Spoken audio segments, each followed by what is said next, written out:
Milan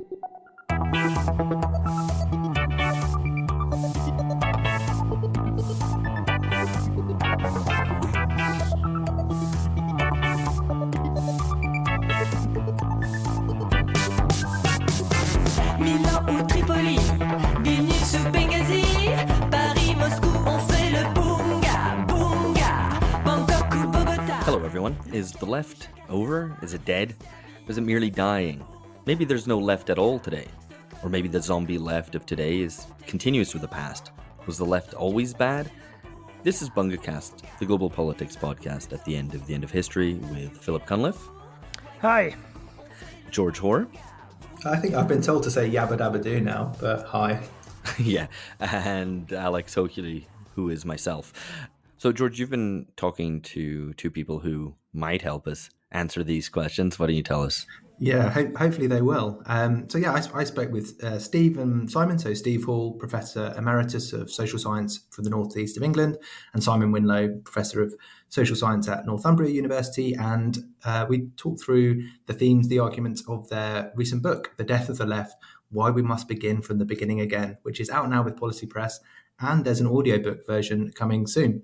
So listeners may be interested in picking up the episode 65 with Steve on the theory of ultra-realism in criminology and the rise of the far right in England, and also potentially Steve and Simon's previous book, which is The Rise of the Right, English Nationalism and the Transformation of Working Class Politics. But today on this call, we talked about, is all the things that you said at the top there, Alex. Is the left dead? If so, what are we going to do about it? And so some political economy thrown in there for good measure as well. So really excited to be speaking to Simon and Steve. The book is great, as I think both of my co-hosts can attest, having written pre-publication endorsements. Yeah, so I mean, full disclosure, both Alex and I saw the book because we wrote pre-publication endorsements, as George says. And I have to say, though, I disagree with some of the conclusions that Steve and Simon reach. No doubt in my mind that they are, kind of boldly tackling what is, it's one of the it's the question that has animated this podcast since we got going. And for that same reason, I think it's the question that is at the core, perhaps, of most, if not all, of the problems confronting society at the moment, which is, where is the left? What is the left? And is there a future for the left? And I think the other thing is that they, and this is not the only reason, but they have a lot of credibility to discuss precisely these issues of the relation of the left to the working class. What is even the left today? Because, they've kind of been there, done that. They've personally experienced being part of the left through the 1970s onwards, which is something that us as kind of millennials can only, children of the end of history, can only imaginatively recreate. So I think that's important. No, definitely. Been there, done that. Have they got the T-shirt or not? Who knows? Who knows what the left T-shirt would even be? But a lot to talk about. Obviously, it would be the BungaCast T-shirt. Oh shit! Yeah, sorry, missed the opportunity to self-promote there. But hopefully listeners will get a lot out of this. As I did from the book. Hi, Steve. Hi, Simon. Hello. So, really looking forward to talking with you both this morning. I guess the first question is, why did you want to write this book? Well, do you want to take that, Sam? Yes, I'll go first. I think I grew up in the city of Sunderland, and when I was young, the left had a palpable presence in the community. I remember one time at school, there was a class discussion about politics, and everyone in their class was aligned with the left, or their parents were, because we were still kids at that time. But a lot of them voiced, familial connections to the left's institutions, the local party, and of course the trade union movement was the predominant connection. And there was a sense that the institutions of the left were for us. And, as I aged, all of that stuff just vanished. And the left disappeared. And, those connections, the familial connections to the institutions of the left, withered and died. And as we grew older and I became a social scientist, it became increasingly obvious to me that the left had withdrawn from working class locations and no longer represented the left. And I think we start the book by actually seeing very clearly that for years now, decades even, we've waited for the left to make a turn and, move forward, progressively forward and tackle the genuine problems that exist today. But it hasn't done that. And so slowly the kind of ideas started to emerge as we were in discussions about these issues. Maybe it's not coming back. Maybe that's it. Maybe it's dead. And then those discussions kind of led to, the historical investigation of the left's roots in Britain mostly. Yeah. And, the possibilities for change. Yeah, no, I think it's a generational or maybe longer than that shift, and that comes through in the book as well. Steve, where are you coming from in writing this book on the death of the left? Well, I was born in a mining village outside a steel town in County Durham some years before Simon, a few. And I remember attending what was then a state grammar school, a scholarship to a grammar school, and the class structure hit me in the face. Something I didn't really notice in when I was brought up as a young child. But from the age of about 11, I realised that there were forces out there that were in some ways against me. It was a difficult time at grammar school. I was known as, one of the thugs from Ledgate, one of the thugs from the Pit Village. But when I came through the school, top of the class in all of the subjects, the hostility and resentment was quite palpable. You can't have a clever kid from a Pit Village. That's impossible. So the sort of sense of entitlement and class that is, legacy of the old class system from the 19th century was palpable. And then, of course, 1980, the Thatcherite government, having been in a year, closed down the steelworks in a town called Concert, which everyone's forgotten about in County Durham, and then proceeded to close down all of the pits. And despite the fact that there was still 300 years of coal there. I know we're trying to come off coal and go green now, but at the time it was this was a whole community based around work. And I thought to myself, what sort of force would destroy a whole way of life and then lie about the possibilities of replacing those jobs in an unstable service industry, as employment ratio? What sort of forces would do that, or callous enough to do that? And I had a bit of a political dreamer throughout the 70s, but that really brought my politics down to earth. And I wanted to know exactly what we're up against.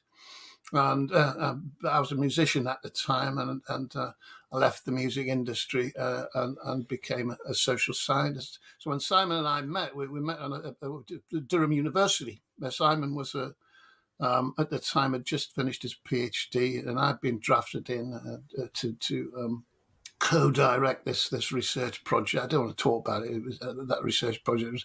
We moved beyond that sort of stuff now. And we met, and we decided that we had common interests, and we wanted to explore. It was a case of what happened. Yeah, what happened to us? Why did this happen to us? And we wanted to know the answers we were getting from Marxists, from feminists, from all sorts of positions weren't satisfying us. And we wanted to know. We wanted to dig deeper. And so we started to explore this from from 1998, wasn't it, Simon, when we sort of started talking about this? Yeah, it's quite a long time ago now. Yeah. So it's in both the cases, it's a kind of a bit autobiographical, maybe, to the extent it's looking at this, the changes and what forces have driven these, and what force has allowed this to happen, if you might say, like what the left should have done and didn't end up doing. Where was the left? Where were you? That's what we said. Where were you? Like a missing player when it fails to turn up for the game on Sunday morning. Where were you when we needed you? Sulking at the side, like waiting for the ball to come straight to them and not getting involved at all. That would be probably a little bit generous, maybe even to the left. But anyway, so well, it's generous to say they were actually on the field. I think it's generous to say that they're actually on the field. I think they're not standing at the sidelines, waiting to be brought on as the prima donna at the end of the game to score the final goal. So this idea, then, the book, the death of the left. Why we must begin from the beginning again. What first question to kind of get into it is, what do you mean when you say the left is dead? What is the title of the book? Good place to start. Yeah, well, the left. Anyone who looks at leftist politics now, and I'm talking not just about the mainstream political parties, but across all aspects of leftist politics, it's perfectly obvious that it no longer offers a compelling alternative to the existing order of things. It no longer promises to both living standards of the working class. It no longer promises to disempower the oligarchy. It no longer promises to address a whole range of real-world problems that concern ordinary people. The left's mainstream political parties are absolutely committed to the prevailing orthodoxies that bear down so heavily upon ordinary people. The Labour Party in Britain is as committed to neoliberalism as the Tories are. And so it isn't offering any conceivable alternative. And we're not saying the left has had a tough time, and if it changes direction and adopts these policies, it can come back to life. We're saying it's dead. It's gone. And the only way to hold on to what was once valuable in leftist politics is to start from scratch, to build from the ground up again, to create institutions that genuinely represent the interests of ordinary people. And this we're not talking about a mild reformism here. We're talking about a fundamental change needs to occur, just so that the left can once again offer that compelling alternative, give people some hope, an opportunity, something to rally behind. Yeah. So just to be clear, death means no possibility of resurrection. It's done and dusted. There's no final dramatic adrenaline to the heart, wakes back up again. It is dead. No, there's going to be no Tyson Fury moment of getting up after on the count of 9.5 and resuming the fight. It's not going to happen. I think the first question that came into our heads when we were discussing the death of the left, we would decide it's dead as far as we're concerned. From our perspective, it's dead. Has it ever been alive? What was it? So, and that's what occasioned us to go back into this into history and look at it, how it started, how it developed, and its missteps. And I think then the missteps aren't just ideological. The missteps were in terms of policy, in terms of its what it did to try to manage the capitalist economy, what it did when it tried to change the capitalist economy, provide an alternative. Its missteps have been quite calamitous. And because it trod that path towards where we are now, we can't see, when two lines diverge and they form a tangent, as time goes, they get further and further apart, and it's just too far away from the reality of everyone's lives now to provide any useful service and to inspire anyone to partake in politics in order to construct an alternative model to this neoliberal capitalism that this seems to be falling apart at the moment. So, no, it's dead. Have a look at where it came from, start again and try not to make those mistakes. So I guess in terms of where the left came from, that kind of period of social democracy in Britain, in Western Europe, you might say, do you think this, I mean, obviously this is part of the story of the book, but to set it up a bit, was this ever an adequate platform for the sort of political economy that that the older left wanted? What's the diagnosis of that kind of golden age of social democracy, of a certain form of the left that you give in the book? Well, I think that the problem with an awful lot of political thinkers is they tend to have a static model of history.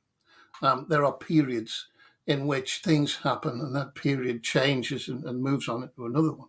We tend to look at it as a trajectory. So when we say we would like to go back to the social democratic moment in history, we're not saying we'd like to stay there. What we'd like to do is to go back to a crossroads, a conjuncture where things could have been different, to rebuild the platform on which things go, not to stay on that platform like toads sitting on a rock in a stream, and letting the waters go by, but to move back to a point where things where different things would be possible, and different things, not just in the imagination, not just in the world of ideas and the world of culture, but in the world of hard economics. Can we recover some sort of control, some sort of democratic control at the heart of the system, enough control to move in a different direction? So this idea that we want to go back is we want to go back to go forward in another way. And we must make that clear. So the answer is no. Social democracy wasn't an answer. It was flawed. It was, in many ways, a lapdog of what we want to move beyond. But at the same time, it was a better platform than the one we have now. Yeah, no, I think that's nicely put. Go back, but not stay there. Simon? Yeah, just to add that, if we talk about in abstract terms, and usually we're talking about Keynesian economics, from around the kind of late 40s, it was dragged off course by private sector interests, and you get the corruption of that whole project there, and it was a series of half steps that were gradually taking us further away from what was once good about the basic social democratic platform, and it was watering things down and gradually taking us to the problems that we experienced during the 1970s. So it could have been something. We're looking back into history now, and it could have been something very different. But of course, it was dragged off course, and it never became. I mean, we're not idealising the 50s and 60s by any means. Yes. Not at all. It could have been better. Steve's point is absolutely correct. And just to reiterate it, we would our plan would be, if we had the opportunity to step back so that we can make a better, more progressive step forward. Yeah. Absolutely. So I guess the question then comes straight after that. If social democracy, in your view, was this foundation or a platform for moving forward, moving beyond it, what actually happened in historical reality? Why did this platform for the left crumble? Was it a political defeat? Was it a sellout? Was it incredibly creative opponents who managed to create a set of hegemonic cultural signifiers and get the working class behind their political project of neoliberalism, or however you want to put it? That's not obviously terms in the book. That's more Stuart Hall's analysis of Thatcherism, or some elements of it. So yeah, what talk us through this a little bit. Why did the Western kind of post-war social democratic left abandon Keynesianism and basically allow neoliberalism to come in?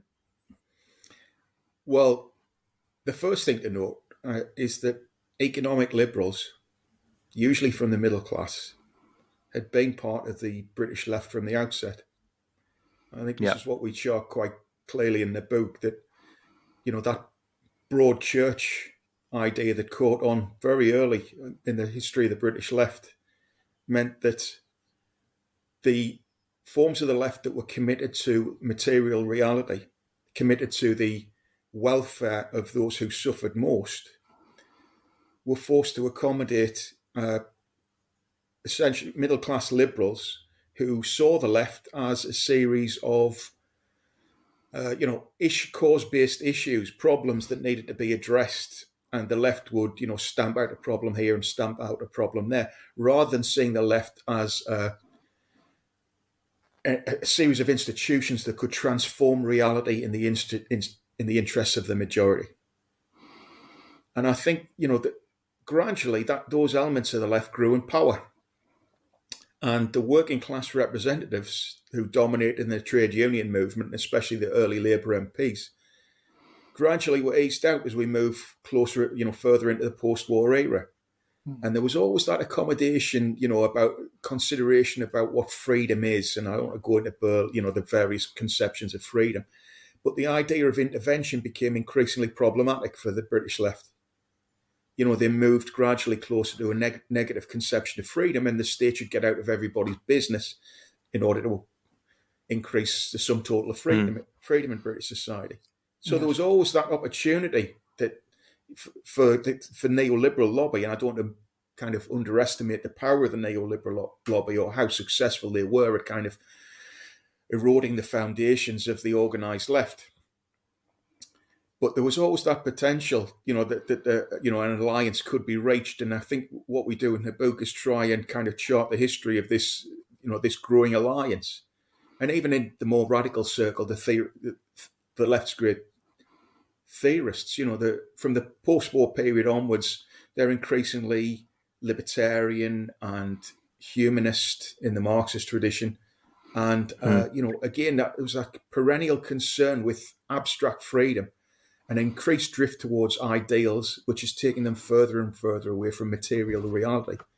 And I think this kind of opened the door for neoliberals who said that we can help people by giving them more freedom.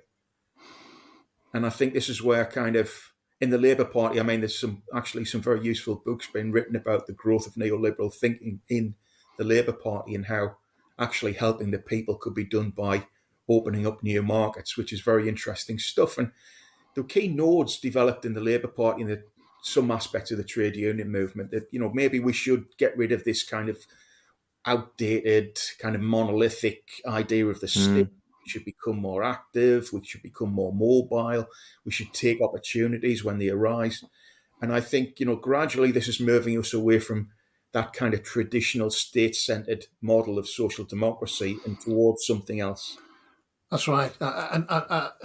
Absolutely. And just to add to that, I think that the left has always underestimated how clean the break was during the classical liberal Enlightenment. The break between a managed economy and what the French physiocrats called laissez-faire.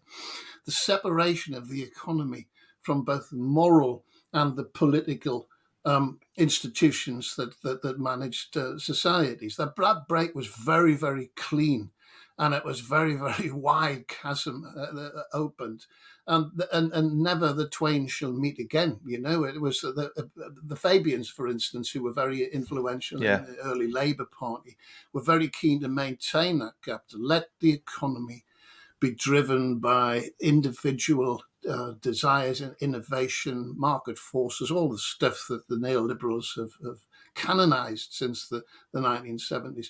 That was always the case. The left never got near the economy ever in the West, apart from a few policies by Roosevelt, clipping the wings of the investment bankers and state funding a job program.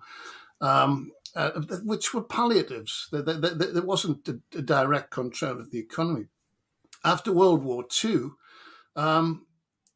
things changed a little bit, particularly in Britain when the state started nationalising what they called at the time the commanding heights of the economy. And that actually worked to some extent because 1945 to 1960, the UK experienced the highest growth in economic growth, GDP growth in its history. And job satisfaction, state earnings-related pensions, National Health Service. Let's not underestimate what we did in 1945. It was incredible. What we did in the 1960s was virtually nothing. The idea that the 60s was the radical generation is hippie nonsense. We changed, we got closer to economic management. It was a quid pro quo arrangement, the private markets, handled some stuff and the state controlled other aspects. But, energy and they were corporate and they were privatized through the back door. We know all of these flaws. Like I say, we don't want to go back to that. But that was a better platform from which to work. At least the idea that democratic input into the economy was possible. It wasn't demonized. It wasn't laughed out of court like it is nowadays. It needed to be improved. We need to do things differently. We know that. But the left has never really got its hands on the economy in order to manage it on behalf of the interests of the majority. It's been almost a complete failure, and we have to work out how we can have some feasible, workable, democratic input into an economy that's now global, although that might not be global for very long. I'm sure we'll address that question a little later, because it looks like the world economy is decoupling. To quote Larry Fink, the CEO of BlackRock Investment Equity, that's going to change. But we never got close. And to keep on flogging this dead horse is just stupid. We're going nowhere. So, on that sort of note, how would you characterize in the book I guess the kind of you could put it this way: there's been a recent sort of rebirth of social democracy, at least in the UK and the US. You had Corbyn and Sanders getting, arguably pretty close to being elected. Doesn't this sort of suggest that actually, I don't know, maybe a diagnosis of the left being dead is a bit premature, that actually there's a lot of interest in the social democratic ideas, and that potentially we could have, if things had gone differently, and there's a lot of accounts as to what these things, why it didn't happen, lots of blame to be apportioned, but if things had gone as planned, then we would have potentially had, social democracy part 2 in the UK and the US. Do you buy this or not? I mean, I think I know the answer, but want to ask you anyway. No, we don't buy it.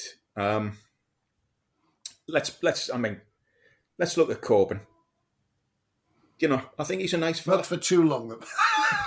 I think he's a nice fella. He's very idealistic, and he stick to his guns, and there is a lot to admire. He's one of those genuine conviction politicians that people like Tony Blair try to copy from. And, I believe that he hasn't wavered too much, but I believe that the Corbyn moment was not in any way reflective of a return to the founding principles of social democracy. I think, here at John McDonnell, I think had a major role in the 2017, the manifesto there, which had lots of really good policies. But despite all of that, it's impossible for me to conclude anything other than Corbyn was a movement of left liberals, a movement of cultural liberals. And I don't think it's necessarily a critique of Corbyn himself, although he definitely is a kind of on the liberal side of things. But all those people around him, the people that rushed to join the Labour Party, were mostly university educated liberals concerned with not just economic inequality and the mismanagement of the economy. They were concerned with cultural injustice and wanting to right, the huge wrongs that are exhibited across British society today. And I think because of that, it's impossible for me to conclude that even if we got over the line in 2017, and I have to be honest, I joined the Labour Party to vote for Corbyn in the hope that this could be, the last breath we could actually resurrect the left. But I quickly dropped out of that movement precisely for those reasons, So I talked to kind of local Labour Party people, and Jesus Christ, the level of class hostility, this is in the wake of Brexit in 2017, was disgusting. Yeah. That the white working class are xenophobes and racists. Just are trying to jettison the working class from the left, trying to build a new left without the working class in it. And that was it for me. And I think, if you any kind of objective analysis of the Corbyn moment, it's impossible to conclude that, that it would have pushed towards cultural liberalism and consequently been immediately integrated into the rolling evolution of neoliberalism. Yes. I mean, I know less about Sanders in the States, but my conclusion is broadly similar. I don't think there would have been any significant economic changes. Look, I mean, that's the foundation of everyday life. You know, Yes. people have to be secure in their economic lives, so they can build worthwhile relationships and families, and be psychologically secure and emotionally secure, where we can build reasonably organic cultural trends and whatever else. But if we haven't got economic security, then we've got really nothing. And Yes. I think because of that, the growth of left populism really it petered out very quickly, and on the growing realization that these things weren't going to come to fruition and they weren't going to leave anywhere productive, meant that this was the last hurrah. And I think we both got together after kind of 2017 and thought, well, that's it, done and dusted. That's finished. Yeah. It's Absolutely. a disavowal. Yeah. The psychoanalysts, it suddenly came rushing back, and we disavowed the fact that it was dead, and we knew that it was dead long before 2017, actually. But then it became impossible for us to repress, and there it was right in front of us. And, Do you and think- sorry, go on. No, go on. Well, just to add a little what Simon is saying, and I think it is absolutely right. It was gone. I think what Corbyn and Sanders confronted, and what they were two forces welling up from underground, which was firstly the sort of virtue signalling, postmodern, post-structuralist, professional, managerial class, all trying to virtue signaling their way up the ladders of various institutions in order to exert some sort of cultural rule over the rest of us. And also, secondly, the populist current. Now, the populist current is the most difficult to deal with. Alfred Lord Tennyson and his famous poem used the metaphor of the croc, and this Norse legend of this upsurge of headless dissent and dissatisfaction that can go any way. And Corbyn and Sanders failed to deal with the populist upsurge, which was 1,000 times more powerful, potentially powerful than this sort of weak-minded virtue signalling, grifting sort of liberals trying to work their way up through the system. Powerful force. Populism is an incredibly powerful force, but they failed to get a hold of it. They failed to grasp it and turn it, give it some direction, give it a head, and to turn it into a left way, the way that Bryan did with the American Populist Party. And Roosevelt was condemned as a populist, and so was Attlee and Bevan condemned as populists. What are people feeling? How are they feeling?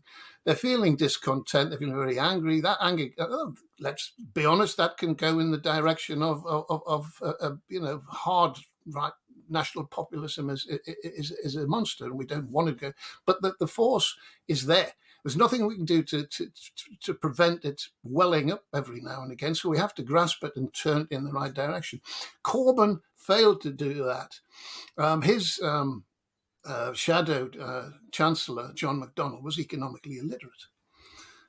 Bill Mitchell, the Australian economist, the modern theorist, one of the few people in the economics profession who understands how fiat currency systems work. I think some of the others do, but they pretend not to. Maybe I wouldn't know. That's a research project in itself. That one, the research project in the economics departments of Western universities, would be something I'd love to do. But I remember Bill was given an audience with MacDonald, but MacDonald gave him 20 minutes, and he was surrounded by his three advisors, the three amigos, Medway, Portes, and the other one, Oxford, Ren Lewis. And they simply deflected at Bill. They simply told MacDonald that everything Bill Mitchell was saying was impossible. And so Sanders had a relationship with Stephanie Kelton, another very good economist, but it was a very half-hearted. And as soon as advisors started to congregate around him, he started to put some distance between himself and Kelton's economics. So when it came to the crunch, when they these angry people standing in front of them, they had a chance to make a speech and say, this is what we're going to do. This is what we're going to do with the economy to make it more secure, to make sure that people have a job, to make sure that your children have a bit of hope for the future, that you might be able to think about having children in the first place, how you might get away a house, the affordable house, and get out of the debt, because the private debt, consumer debt in America was crazy at the time. How can we do all this? It was all there. If Sanders and Corbyn had the courage and the knowledge to put this forward to the American and the British people, but they didn't. And that was it. It was gone. That moment was gone. And I can't see that moment happening again organically. It's not going to come again, because the mass media, the neoliberal mass media and educational institutions they've wised up to this thing again. They didn't think populism was ever going to come back in that sort of, with that sort of force, and they noticed it. They've noted it, and they'll do something about it next time. So we're going to have to look another way. So, I mean, listeners interested in Bill Mitchell and MMT stuff, we had Bill as a guest on the podcast, and we've had a couple of other episodes on this.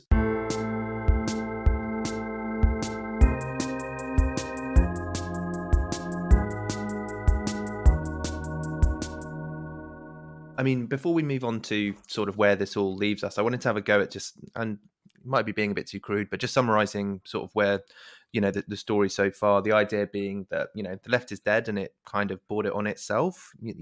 That's not the way you guys put it, but it seems like that's the implication. It was the turn towards culture and a focus on a specific understanding of liberty, culture, liberty, and so cultural liberals. These were also the way to characterize this kind of supposed rebirth of social democracy in 2017. And again, maybe not, drawing things out a bit further, this is when you guys sort of felt it necessary to start writing this sort of book, was some interaction with the Corbyn project or some sort of observations on that, which suggested that any supposed rebirth of the left is just going to be thinly rebranded cultural liberals who don't have the working class's interests at heart, and in fact have probably a bit of hostility towards them as well. So is this broadly right? I would add, and wouldn't know how to help them, even if they wanted to get into power, which they don't anyway.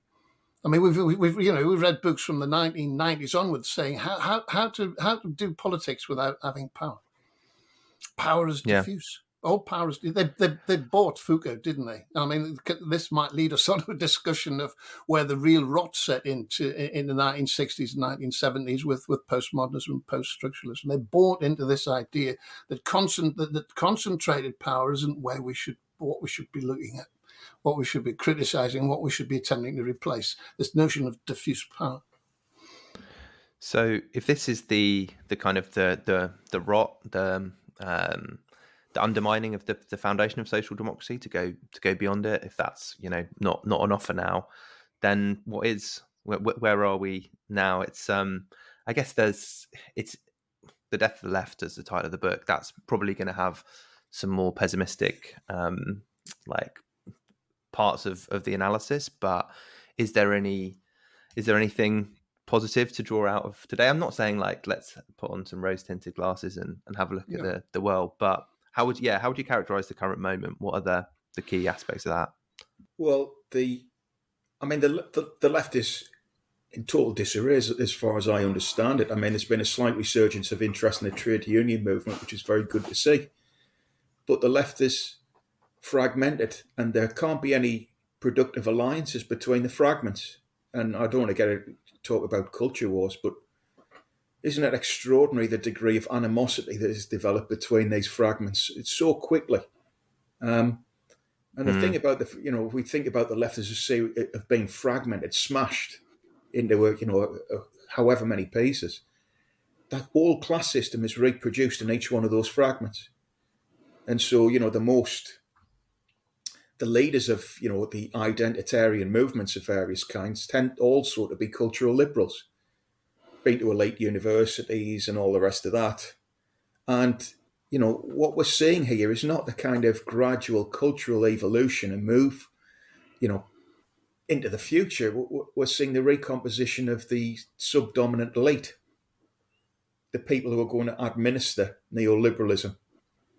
And I think, across all the institutions, the university system, the media system, this is precisely what we're seeing. And all of this is occurring without significant democratic oversight, without any real political contestation, no external political opposition. And we're told that this is the fundamental political animosity is developing is on the cultural field these days. But actually what we're seeing isn't significant confrontation, political confrontation about culture. We're seeing the gradual recomposition, the reconstitution of the subdominant elite. So just a quick follow up on that. What is the character of this reconstituted subdominant elite? We often sometimes kind of talk about the PMC on this podcast, and some of the hosts who aren't on this call don't like this term. In fact, probably both of the two of them are bored of me using it. So you in answering this question, you can talk about the PMC if you like, but you don't have to. But I mean, because I think there's something to this, and there's a lot of more recent class and material analyses which try and work out what are the changing kind of boundaries and character of this subdominant elite. But who are we talking about here, and what do they look like, and how have things changed for this group? How do they function in reproductive capitalism? To be crude, and rather blunt, I mean, we're not here to entertain your middle class liberal listeners. We're just here to tell it how we think it is. And if they're bored with professional managerial class, well, tough luck, because it's actually. I should say that's not the listeners. That's the co-host, and you can be as rude as you like about. I'm always rude, but not the listeners. Those two. Those two. Well, they're not here at the moment. I mean, Alex will be swanning it over somewhere somewhere exotic at the moment. So he probably won't be listening anyway. But Alex and Phil, if you don't like this concept, tough luck, Bonnie lad, because it's a good concept, and I think it does. I know you'd like that, George, but it does. A denotative term. It's a good category.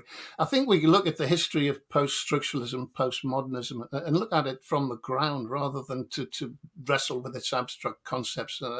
What happened? 1968. The French thought they were going to have another revolution. Of course, it was a mild protest compared to the original French Revolution. And a lot of the Maoists and Marxists went out into the Renault factories in the fields in 1968 to try and convince the French working class to join the new revolution, and decided that the working class were all drunken racists and sexists, and that they didn't like them. So from that moment onwards, the working class was no longer the agent of history. The agent of history was anyone but the working class, anyone who opposed the working class, because they saw the working class as conservatives to the bone, irredeemable conservatives. There's some truth in that. But then again, that sort of traditional conservatism, should that be a problem for a left based on economics? Maybe not, because as economies change, as real life changes, then culture changes. I don't believe culture drives life at all. I think culture is an adaptive mechanism. So that was it. The working class were done. The Ford Foundation, Rockefeller Foundation in the United States of America began to fund all social scientific research and also in the arts and humanities about identity, about race, gender, and ethnic groups, and how they were being discriminated against, and how Kimberly Crenshaw's notion of intersectionality sort of pulled all that together in the early 90s with one term. So the professional managerial class were born then, because these people were being educated in a different way in the universities, moving up through the system to see the cultural issues were most important. Nowhere in our book do we say that they're not important. Yeah, we don't want to see any discrimination against anyone. But to offer these groups something, you have to have some sort of control of the economy of material. What can you offer people? It's like the old Habermasian notion that you give someone a driving license, but they can't afford a car. So you give people all of this freedom, and freedom to do what? And so what happens in all of the identitarian groups, the grifters start moving up the ladder, the new class ladder that exists amongst all these groups, and they start to get jobs in the institutions, education, mass media, and all the rest of them. And they become disciples, and they start spreading the world. They become proselytizers. And this carries on throughout the 80s. It's a way of having a career. It's the job description. You must now signal your virtue loudly, unequivocally, and you must do it more than the person sitting in the waiting room next to you who wants the job. And it's like a job. It's like an endless job interview. It's a job application. Yeah. That's all identity politics. It's a job application. Job applications are competitive and absolutely, absolutely. And then the essential column is I must signal my virtue on these, whatever is the burning cultural issue of the day. If it's race, then I must be anti-racist. If gender makes a comeback, it must be gender. Are you a transphobe or are you a TERF? And these incredible hostile wars that are going on between these cultural groups. And now there's huge trouble in America between Asians and African Americans. Massive hostility, because we still live in this competitive individualist system with no sense of solidarity, which is what the old left was trying to build, a universal solidarity. That's gone. So up they come through the institutions. It gets ever more competitive, and there you are. And we have the professional managerial class born through the funding of the research and the movement through the institutions in the late 60s and early 70s. And it's now reached a crescendo. It's now every young middle-class graduate has to be part of this movement, otherwise they fail. And they're not brought up to fail, in the middle classes. They're brought up to succeed. And they must succeed. And so they're seen from this hymn sheet, and they have to. I'm not sure how many believe in it. Do you know? I don't know. How do they believe in it, or do they just? If it was removed, would the whole thing collapse, and would they shift their allegiance somewhere else? I honestly don't know, because they're very, very good at avoiding being researched. The middle class, they don't like being researched. What would the idea be here? That there's a set of ideas which are more of a kind of a loyalty test than a set of true beliefs. Yeah, it seems. I guess we might see in time. Simon, do you buy this kind of model of? I guess it is a kind of a class model of I think of kind of political conflict today. Might be a little bit crude. Is there anything that you would sort of add to what to what we're sort of developing here? Yeah, I think it's a viable concept. It helps us to understand, social processes. But the fascinating thing to follow on from what Steve was saying is, the assumption is that these changes are occurring in public institutions. It's about education, universities, and all the rest of that, the BBC. But the fascinating thing, the really indicative thing, is just how much global corporations have caught onto it and, absolutely bought into it. And these massive, titanic multinationals are now, sending their managerial class off on, retreats and online training sessions about acknowledging their white supremacy and doing, decolonizing their bookshelves and all the rest of that kind of thing, while at the same time exploiting their low-wage workers to the maximum amount allowed by the law, to offshoring production to developing countries, polluting political systems, making the most of lax labour laws and all the rest of that. And what is the, Steve mentioned BlackRock, even corporations associated with the military-industrial complex, as we used to call it now, they're going through this process of, trying as much as they can to make themselves open to the LGBT community, and absolutely, it's just extraordinary. And they won't concede a single inch on issues of political economy, on issues of pay and conditions. All they will concede is your identity will allow you to move into management, the management strata of the corporation. Absolutely. I think Lockheed Martin are going to call their next fighter jet the F-36 Virtuous. It's going to be flying. It's going to be stealth aircraft that will bomb the bejesus out of Middle Eastern countries. And it's going to be produced by a company that is anti-racist, anti-sexist, anti-homophobia, and so wonderfully virtuous that you would never think that it made weapons of mass destruction. It's incredible how easily this was absorbed. I mean, Nancy Fraser went through all this years ago, didn't she? She was completely ignored and trashed for doing so. Well, she was the CIA recruitment video, that famous meme of you can see the bombs dropping from planes with different kind of stickers and different social kind of justice issues. But I'm a bit aware that, given the focus of the book and the kind of the critique of too much focus on cultural issues and the importance of political economy, that some of my questions or some of my follow-ups may have been leading us too much towards kind of, I don't think they're cultural issues, but maybe there's some aspects of that, and away from sort of discussion of, questions of political economy. So I did want to move us on to this, because already, Steve, you mentioned about global decoupling, and there's a new context now for, or maybe there is, or maybe there isn't, but there's, you could argue there's new context now for like what you have to do to manage national economies, and you could take the kind of the Blairite idea or the third way idea that it's all about just being a good sailor on the seas of globalization. But I think populist dissatisfaction with this very disempowering approach suggests that there is a bit of hunger for something potentially a little bit different, a little bit more control of the economy, however exactly you want to kind of unpack that. So what's this, how would you kind of characterize, or how in the book do you sort of set the scene for this context of kind of what is the environment in which we, if we do want to manage national economies, what's the situation in which this has to be done? Well, I'll kick this one off. And firstly, there is a relationship to culture and ideology. Right. The current neoliberal economic model is dominant across the Western world.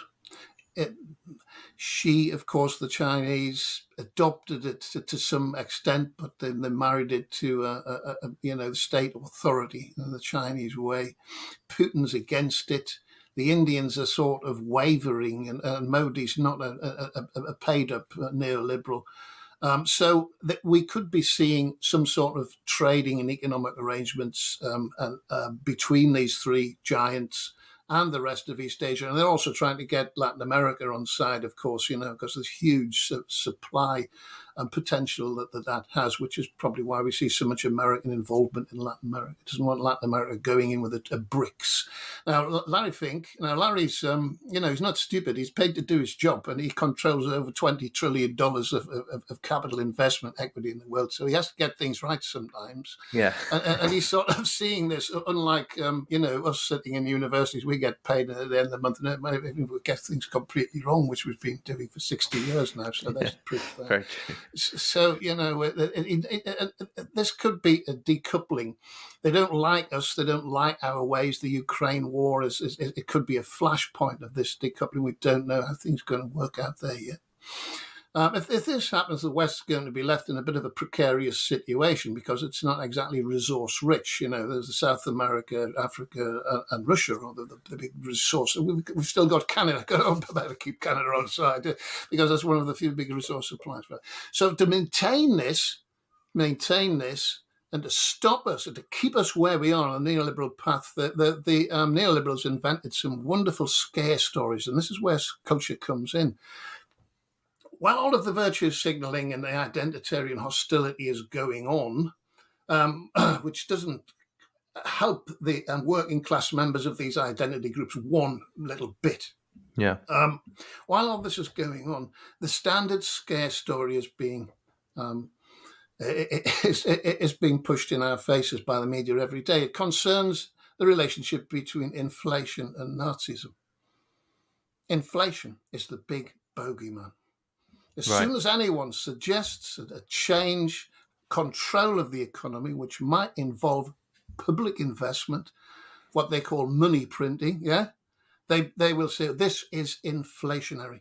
Inflation is the huge scare story. Two things to say about that. Inflation was conquered in Germany in 1925, and the Nazis got 2.8% of the vote 3 years later in 1928. Inflation didn't cause Nazism. Secondly, inflation is easily controlled by expanding productivity, increasing taxes slightly, and changing the relationship between borrowers and lenders, and actually controlling interest rates, not raising them as these morons do, and which causes unemployment, recession, and businesses reluctant to borrow and all the rest of it, but actually doing it the opposite way. Stagflation in the 70s. So they have this massive scare story, and everyone, it's going to cause inflation. We can't do anything because it will cause inflation. So yes, the first thing to do is cultural and ideological, is to quash this inflation scare story, and then to present feasible ways of managing the economy in national territories.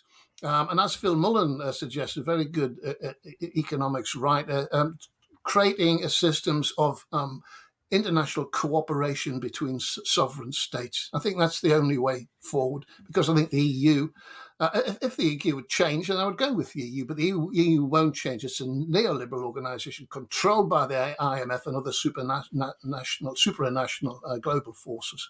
It's not going to help us along that. We saw what happened to Greece Island, etc. So there are feasible ways of doing it, but this scare story prevents anyone actually thinking seriously about it.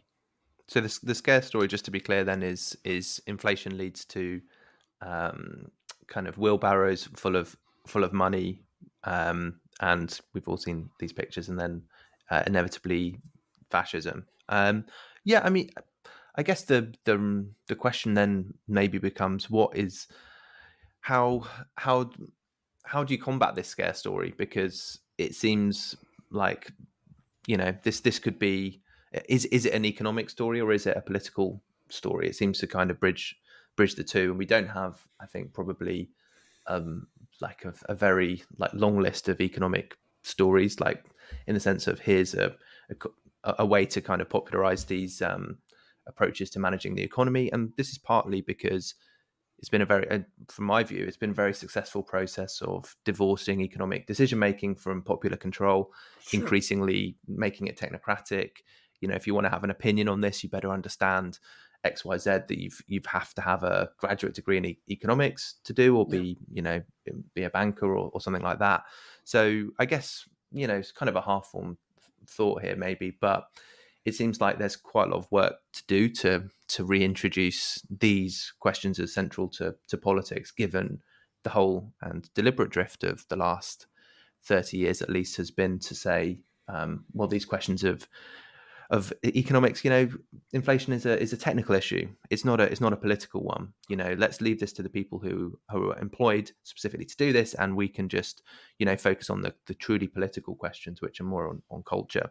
So, I mean, is there any room for the left to take a distinctive, or this whatever comes after the left, which is we can go on to this, is maybe described as the left or maybe not. What's the position to kind of take a distinctive position on questions like money, inflation, all of these sorts of things? Well, isn't this the crux of the matter?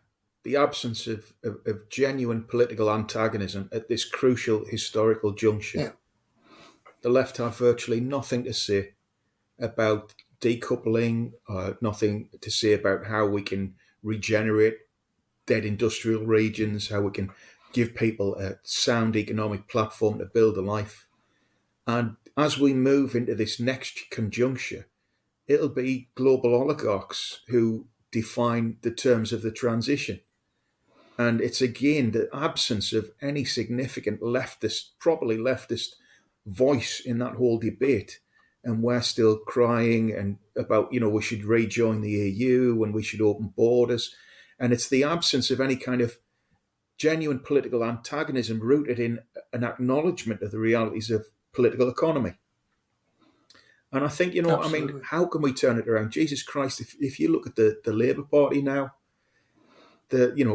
aside from the absence of any authentic working class voices, or anyone really concerned with the economic well-being of ordinary people.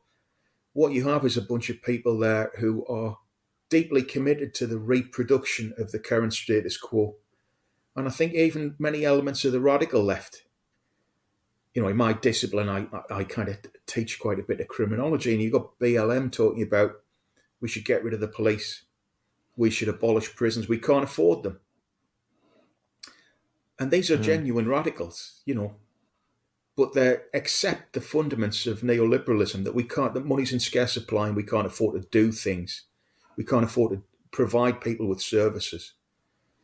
And it's incredibly galling that we've allowed the left to kind of fall to this historical low point, because this is precisely the point where we need to take a forward step and start talking honestly to ordinary people about the reality of our economic system. The main political parties must engage in historical economic storytelling. This is how things work. Right back to basics. Get rid of the household analogy. Talk about the power of fiat currencies and what is achievable if we actually democratically take control of the economy and use the power of the economy to advance the interests of ordinary people. Absolutely. I mean, we now have this ugly sight of neoliberal abolitionists. The neoliberal abolitionist is the chimera of the 21st century. There's two incompatible positions, melded into one. It's awful. Simon's absolutely right. We need a new economic narrative.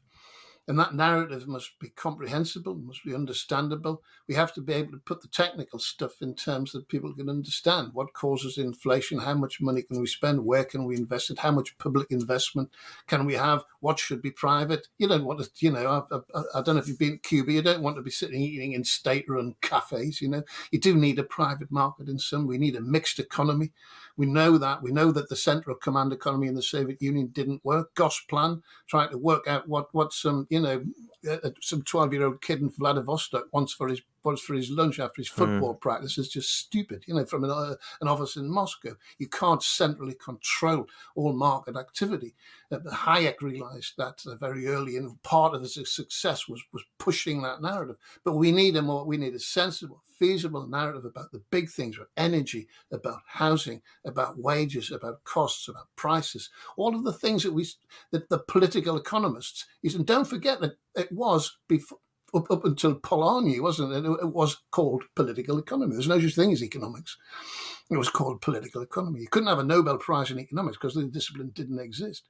That prize was invented by Swedish bankers in 1969 to give to the dismal scientists we call economists.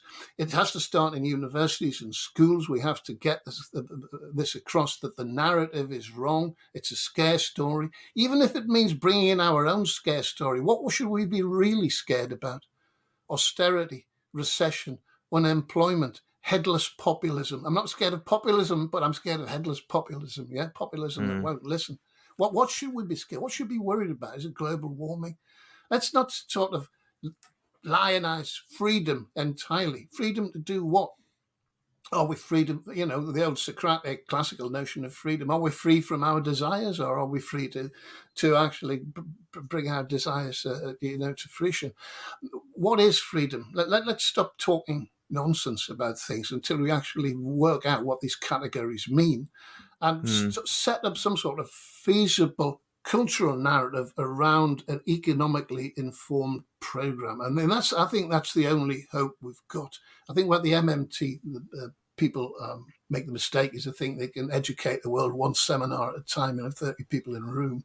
It's not going to work. We need a cultural narrative first. We need to hook people into this and say, well, look, bad things are going to happen if we don't do this, and good things can happen if we do this. So we need a complete fundamental change of the cultural narrative and our economic position. Rabat ou Panama, La Paz ou Ottawa, Islamabad dont fait le... Hello, listener. Alex here. That's the end of the free show. If you want the rest of this interview, as well as our after party where we'll pick out some of these themes, you'll have to join us over at patreon.com/bungacast. We'd love to see you there. Also, if you've liked what you've heard so far, make sure to drop us a review wherever you get your podcasts and tell your friends about BungaCast. See you in a bit.